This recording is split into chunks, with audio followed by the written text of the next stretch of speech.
తమ గడ్డపై ఉగ్రవాదులకు ఆశ్రయం ఇవ్వడమే కాకుండా ఉగ్రవాద స్థావరాలకు అడ్డాగా మారిన పాకిస్తాన్ అంతకంతకు అనుభవిస్తోంది. ఇక ఈ ఉగ్రవాదాన్ని భారత్పైకి ఉసుగొల్పుతున్న పాక్ అందుకు ప్రతిఫలాన్ని అనుభవిస్తూనే ఉంది.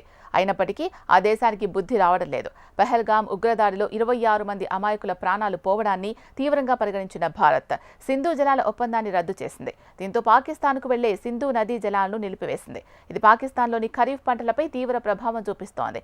ఇప్పటికే ఆ దేశంలోని కీలక జలాశయాల్లో నీటి మట్టం పూర్తిగా పడిపోయింది.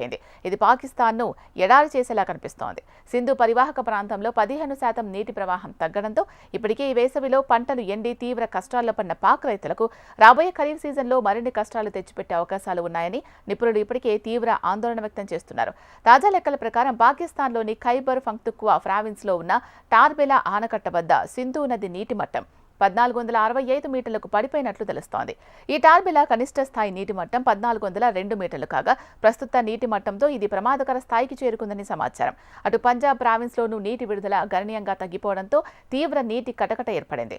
గత ఏడాది జూన్ 5వ తేదీన 1.44 లక్షల క్యూసెక్కుల నీటి విడుదల ఉండగా ప్రస్తుతం అది 1.24 లక్షల క్యూసెక్కులకు పడిపోయినట్లు గణాంకాలు చెబుతున్నాయి.